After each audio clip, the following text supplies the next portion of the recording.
এক পর্যায়ে পচা ফুল আর কি কি আমাকে বলছে। এই সমস্ত ব্যক্তিরা যারা কওমি থেকে ঝরে পড়ে যাওয়া পচা ফুল বলে নিয়ে আমার কোনো অভিযোগ নাই। দিন শেষে তো তিনি খারাপ বললেও তিনি আমার দিনই ভাই। তো ওই যে আপনি বলছেন না যে আমরা প্রতারক, এইভাবে হচ্ছে এরা আপনাদেরকে ধোঁকা দিচ্ছে আর আপনারা সেগুলোকে বসে বসে গিলছেন। বরং 100 বছরে ঈমান ও আকীদার ভুয়া নামে সিন্ডিকেট করে এই বামদেরকে সুযোগ দিয়েছেন, শক্তিশালী করেছেন। ধর্মীয় অঙ্গনের স্বায়ত্ত শাসন ধরে রাখার লোভ ও লালসার কারণে সমস্ত প্রপাগান্ডা, আকীদাগত প্রপাগান্ডা 100 বছর ধরে সিন্ডিকেট করা হয়েছে। আমরা সেগুলো একটা একটা করে এগুলোর দ্বার খুলে দেব ইনশাআল্লাহ।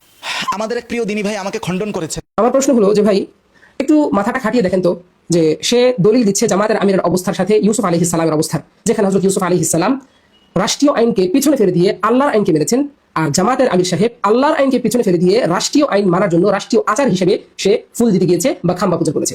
এই যে বিষয়টা, সে যে কেয়াস করলো, সে কোন ধরনের আলেম যে সে যে কেয়াস করলো, তার কথার সাথে তার দলিলের তো মিলই নেই। রাজওয়ান রফিক হিসেবে খুব খুশি হয়েছে।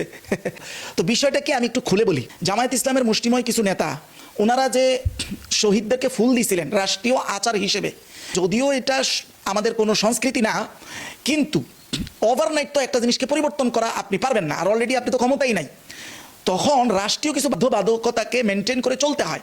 উদাহরণ হিসাবে আমি হজরত ইউসুফের ঘটনা বলেছিলাম। হজরত ইউসুফ আলাইহিস সালাতু ওয়াস সালাম যেভাবে তার ভাইকে ওই রাষ্ট্রের নিয়ম অনুযায়ী তার ছোট ভাইকে রাখতে পারেন নাই, উনি সেখানে একটা কৌশল করে চুরির ঘটনা সাজায়া নিজের ভাইকে রাখার চেষ্টা করেছিলেন। তো উনি বলতেছেন হজরত ইউসুফ রাষ্ট্রীয় বিধানকে বাদ দিয়ে আল্লাহর বিধান মানছে, আর জামায়াত ইসলামের নেতারা আল্লাহর বিধান বাদ দিয়ে রাষ্ট্র বিধান মানছে। যেখানে হযরত ইউসুফ আলাইহিস সালাম রাষ্ট্রীয় আইনকে পিছনে ফেলে দিয়ে আল্লাহর আইনকে মেনেছেন। তাহলে আমার কেয়াসটা সহি হয় না। এক নম্বর আমি এখানে কেয়াসই করি না, যা আমি কেয়াস করি না কি করছি এটা পরে আসতেছি। রাষ্ট্রীয় বিধানকে পিছে ফেলে আল্লাহর বিধানকে মানছে। আল্লাহর বিধান কোথায় পাইলেন আপনি? হযরতে ইউসুফ আলাইহিস সালাম সূরা ইউসুফে বলাই হয়েছে যে চুরির বিধান তোমাদের এলাকায় কি? ওটা কি আল্লাহর বিধান ছিল? কোন কিতাবের বিধান ছিল এটা? মানে বনিয়ামিনকে যে চুরি করলে যে চোর তাকে চাইলে গোলাম বানায় নিতে পারবে, এই বিধানটা কি আল্লাহর বিধান? কোন কিতাবের বিধান? আল্লাহর কোন আসমানি কিতাবে বিধানটা ছিল? এটা ছিল তৎকালীন হযরতে ইউসুফের পরিবার যেই এলাকায় থাকতো ওই এলাকার বিধান। তাহলে হযরতে ইউসুফ আলাইহিস সালাম ওই বাদশার বিধানে তাকে রাখতে না পারার কারণে কৌশল করে তৎকালীন হযরত ইউসুফের বাবা এবং ফ্যামিলি যে এলাকায় ছিল ওই এলাকার বিধান গ্রহণ করে তাকে চুরির না সাজিয়ে তাকে রাখা হয়েছে। তাহলে প্রথম পয়েন্ট আপনি ভুল করেছেন। 2 নম্বর পয়েন্ট হলো জামায়াত ইসলাম আল্লাহর বিধানকে পিছনে ফেললো কোথায়, এটাও আপনি বুঝেছেন কিনা একটু ভেবে দেখবেন। আসেন, আল্লাহ তো নিজেই বিধান দিয়েছে যে কুফুরির মতো, শিরকের মতো কঠিন জিনিস যেটার কোনো ক্ষমা নাই, সেটাও আল্লাহ নিজে বিধান দিচ্ছেন যে সেটাও যদি কেউ বাধ্যবাধকতার কারণে করে তাহলে সেটা জায়েজ। এখন কোনটা বাধ্যবাধকতা, কতটুকু বাধ্যবাধকতা, এগুলো আমি পরে আসবো।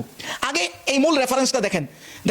সাবিলুল মুহতাদিন ইলা শারহিল আরবাঈন আন-নাওয়াওয়িয়্যা, এই কিতাবটা ছাপা হয়েছে দারুল আলামিয়া মিশর কাহেরা থেকে, 1 নম্বর খণ্ড 429 নং পৃষ্ঠায় এই কথাটা বলা হয়েছে যে আম্মাল ইকরাহ, বাধ্যবাধকতা, যেটার ক্ষেত্রে আল্লাহ বলছেন ওয়ামান কাফারা বিল্লাহি মিন বাদি ঈমানিহি, ঈমানের পরেও যদি কেউ কুফরি করে তবে কি হিসাবে করছে? ইল্লা মান উকরিহা, বাধ্য হয়ে করেছে। যদি এমন হয় তবে তার অন্তরে যদি সেটা ধারণ না করে, আল্লাহ ইল্লা বলে ইস্তেসনা করছেন, তার মানে এটা ক্ষমা। এবং স্পষ্ট কিতাবে বলা হচ্ছে, ব্যাখ্যা করে যে ফারাফা আল্লাহ তাআলা হুকমাল কুফরি আনিল মুকরাহ, যাকে বাধ্য করা হয়েছে তার থেকে কুফরির হুকুম পর্যন্ত উঠে আনিছেন। বাধ্য হয়ে কেউ কুফরি করলে আল্লাহ এটা কুফরি হিসেবে ধরেন না। ওয়ামা দুনাল কুফরি মিনাল মাআসি, আর যদি কুফরি ছাড়া কুফরির থেকে কোনো নিচের কোনো গুনাহ হয় আর সেটা যদি কেউ বাধ্যবাধকতার কারণে করে, তাহলে তো বলা হয়েছে ওয়াহুয়া মিন বাবিল আউলা, সেটা তো আরো উত্তম ভাবে আল্লাহ ছাড় দিচ্ছেন যদি সেটা বাধ্যবাধকতার কারণে হয়। এখন কথা হলো জামায়াতের আমির কি এটা ইবাদতের জন্য করেছেন? আরে ভাই, ইবাদত হইলো তো সবাইকে এটাতে উৎসাহ দিতেন। মুষ্টিময় কয়েকজন নেতা দায় সারার মতো কাজটা কেন করছেন? কেন আমরা এটাতে সন্তুষ্ট হইতে পারি না? আমরা তো জানি যেটা কৌশল, কিন্তু আমার দিনী ভাইরা জানে না, যারা খেলাফত কায়েম করবে। আচ্ছা, উনি বারবার বলছেন রাষ্ট্রীয় আচার হিসাবে, যদি তিনি এটা ইবাদত হিসাবে করতেন তাহলে নির্ঘাত এটা বেদাত হতো। তো যেটা ইবাদত না সেটা তো বেদাত না, আর সরাসরি এইটা কোনো শিরকের পর্যায়েও কেউ বলে নাই। হ্যাঁ, তবে এটা অপসংস্কৃতি। তো অপসংস্কৃতি হিসাবে যদি অপরাধ হয় তাহলে এটা কুফুরির থেকে তো নিচের অপরাধ। তো একটু আগে তো কিতাবে এটাই বলা হয়েছে যে বাধ্যবাধকতার কারণে কুফুরির চাইতেও যদি নিচের কোনো অপরাধ হয় তাহলে উত্তম ভাবেই বাধ্যবাধকতা থাকলে এটা ছাড়। এখন ওনারা আবার বলবেন যে বাধ্যবাধকতা কাকে বলে? বাধ্যবাধকতা ওনাদের কাছে শুধুমাত্র জীবন চলে গেলেই এটা বাধ্যবাধকতা, মানে আপনার জান চলে যাচ্ছে, এইটাই শুধু বাধ্যবাধকতা। কিছুদিন আগে আমার এক দিনী ভাই এটা নিয়ে বিতর্ক করছে, দীর্ঘ বিতর্ক। তাহলে শুধু জীবন চলে যাওয়াই কি বাধ্যবাধকতার অন্তর্ভুক্ত? সম্পূর্ণ এই ধারণা ভুল। এটা যে ভুল এটা কিতাব থেকে দেখাবো, তারপরে সামাজিক অবস্থা থেকে দেখাবো। আসেন, ফতুয়া দুক্তুর হুসামি আফানা উনি হচ্ছেন এটা একটা কিতাবের নাম, ও লেখকের নাম হলো হুসামউদ্দিন বিন মুসা মুহাম্মদ বিন আফানা। ওনার এই কিতাবের 125 নং পৃষ্ঠায় উনি বাধ্যবাধকতার অনেকগুলো ক্যাটাগরি বলেছেন, যে এই যে যতগুলো বাধ্যবাধকতার আয়াত আসছে কোরআনে, যে ফামানি তুররা গায়রা বাগিন ওয়ালা আদিন ফালা ইসমা আলাইহি, যদিও এটার কনটেক্সট ছিল শুধু হারাম খাবারের ব্যাপারে, কিন্তু এই আয়াতটা শুধু হারাম খাবারের উপরেই বলতেছে না, এটা পুরো একটা মূলনীতি যে বাধ্যবাধকতার অনেক কিছুতে হতে পারে। এটা উসুল বিদ্বান বলেছেন, এখান থেকে মূলনীতিগুলো বের হয়েছে। শুধু আয়াতের কনটেক্সটের উপরে সীমাবদ্ধ থাকলে তার মূলনীতিতে রূপ নিত না। তাহলে এখানে বলতেছেন বাধ্যবাধকতা বলতে কি কি বলা হচ্ছে, যে ওয়াহিয়া আনতাতারা আলাল ইনসান হালা মিনাল খাতার, মানুষের অনেক সময় এমন কিছু বিষয় কষ্টকর বিষয় হয়, আওয়াল মাশাক্কা শাদীদা, মাশাক্কায় শাদীদা কি জীবন চলে যাওয়া, অত্যন্ত কোনো কষ্টকর পরিস্থিতি, বিহাইসু এমন যে ইয়াখাফু হুদুসা দারারিন, সে কোনো ক্ষতির আশঙ্কা করতেছে, আও আযাবিন নাফস, অথবা জান চলে যাওয়া, এই জান চলে যাওয়া এর মাত্র একটা ক্যাটাগরি। এরপরে বলতেছে আও বিল উদবি, অথবা কোনো অঙ্গহানি হওয়া, আও বিল ইরদি, অথবা সম্মানহানি হওয়া। তো সম্মানহানি হওয়া আর অঙ্গহানি হওয়া কি এক জিনিস? মানে এরপরে এটাও বলছে আও বিল আকলি আও বিল মালি আও তাওয়াবিহা, সম্পদ, বড় আকারে কোনো সম্পদের ক্ষতি হওয়া, বড় আকারে কোনো পরিবর্তন হওয়া, অথবা এর অনুগামী আরো যা আছে। এই ক্যাটাগরি সবগুলোকে ইসলাম বাধ্যবাধকতা হিসাবে গ্রহণ করেছে, শুধু জীবন চলে যাওয়াকে নয়। এজন্যই তো প্রয়োজন রাজনীতির ময়দান থেকে কোনটা বাধ্যবাধকতা, এটা একমাত্র তার অবস্থান থেকে, তাদের অবস্থান থেকে তারা বিবেচনা করতে পারবে। এটা আমি এসি রুমে বৈশা এটা বিবেচনা করা সম্ভব নয়। যদি বাধ্যবাধকতা শুধু জান গেলেই হইতো, যদি এতটুকু সীমাবদ্ধ হইতো, তাহলে ভোটার আইডি কার্ডে আপনারা ছবি দেন কেন? ছবি দেওয়া তো রাসূলুল্লাহ যে ছবি প্রিন্ট করা অঙ্কন করে এটা জাহান্নামের ঘোষণা দিয়েছেন। তাহলে ভোটার আইডি কার্ড না করলে কি আপনার অঙ্গহানি হবে, সম্মানহানি হবে? কিছুই তো হবে না। বাস্তবে এই সমাজে আপনি চলতে পারবেন না, হ্যাঁ চলতে কষ্ট হবে, ওই যে মোশাক্কায় শাদীদা হবে, এখানে তো তাই বলা হয়েছে। আপনি নিজেও তো ভোটার আইডি কার্ডের প্রশ্নে এখান থেকে মোশাক্কায় শাদীদাই নিয়ে আসবেন। আপনাকে যখন বলা হবে তোমার তো জান যাচ্ছে না, তাহলে তুমি ভোটার আইডি কার্ডে ছবি ব্যবহার করতেছে কোন, এটা থেকে মুক্ত থাকো, তখন আপনি আনবেন মোশাক্কায় শাদীদা।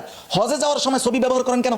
আল্লাহ বলছে তো হজ কার জন্য, মানিস তাতা ইলাইহি সাবিলা, যার জন্য পথ খোলা। আপনি বলবেন যে আমি ছবি ব্যবহার করে ফটো উঠে আমি যাব না, বাস আমার জন্য এই উসিলায় পথ খোলা না। তো পথ খোলা না হলে আল্লাহ তো আপনার উপর হজ ফরজই করে নেই, তাহলে ওখানে কেন ছবি তুলে ওটাকে কোন হিসাবে বাধ্যবাধকতা নিচ্ছেন, যেখানে আপনাকে কে বাধ্য করতেছে? আপনাকে কেউ মারতেছে, পিটাইতেছে? কিছুই তো না।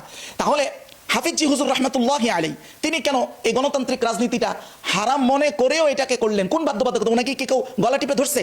বিষয়গুলো এইভাবে বিবেচনা করা যায় না। তাহলে সামাজিকভাবে ভোটার আইডি কার্ডে ছবি না দিলে যদি আপনার একার সংকীর্ণতার জন্য এরকম একটা বিষয়কে সাময়িক অনুমতি দেয়া হয়, তাহলে এই যে ইসলামী রাজনীতির উত্থান না হওয়ার কারণে আমরা যে যুগের পর যুগ এই সেকুলারদের হাতে পুরোপুরি বন্দী, এর থেকে পুরো জাতিকে বের করে আনার জন্য আপনার একার ক্ষেত্রেই যদি সেটা জায়েজ হয়ে যায়, পুরো জাতির কল্যাণের জন্য সেটা জায়েজ হবে না। এখন বলবেন বাধ্যবাধকতা কার কাছে? বাধ্যবাধকতা মিডিয়ার কাছে।